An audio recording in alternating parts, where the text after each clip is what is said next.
Samsung today has officially announced the Galaxy A32 4G model. Last month, Samsung unveiled the Galaxy A32 5G with a Dimensity 720 processor, a quad camera setup, and a 5000 mAh of battery capacity.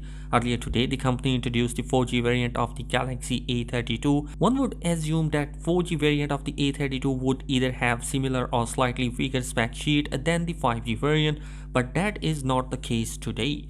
The A32 4G weirdly is better than the A32 5G in more ways than one. The A32 sports a 6.4-inch of Super AMOLED Infinity U display with Full HD Plus resolution, a 90Hz of refresh rate on top of that, and along with that, it's also coming with Gorilla Glass 5 protection. But in comparison to the 5G model, it's coming with a 6.5-inch of TFT LCD panel with HD Plus resolution and 60Hz of refresh rate. The Galaxy A32 also beats the 5G model with an in-display fingerprint reader. The A32 4G is also smaller and lighter than the 5G models. In terms of camera hardware, the A32 4G is also beating the A32 5G, and 64 megapixel sensor is coming with the 4G model with 8 megapixel of ultra wide camera, 5 megapixel of depth sensor, and 5 megapixel of macro camera, and of course 20 megapixel of selfie camera. But in comparison to A32 5G, we are only going to see a comparatively weaker camera setup, which is featuring a 48 megapixel primary camera, 8 megapixel ultra wide, 2 megapixel depth sensor, and a 5 megapixel of macro camera, and 13 megapixel of selfie shooter.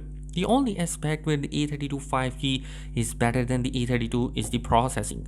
The Galaxy A32 5G uses a MediaTek Dimensity 720 processor, while the A32 4G model settles with the MediaTek Helio G80 processor inside. Both phones running Android 11 with One UI 3.1 support on top of that, and powered by 5000 mAh of a battery cell with 15 watt of fast charging. We are going to see three different variants in the Galaxy A32 4G model as well: 4 gigs, 64 gigs, 6 gigs and 128 gigs, and 8 gigs and 128 gigs of internal storage, which is going to be coming alongside with that.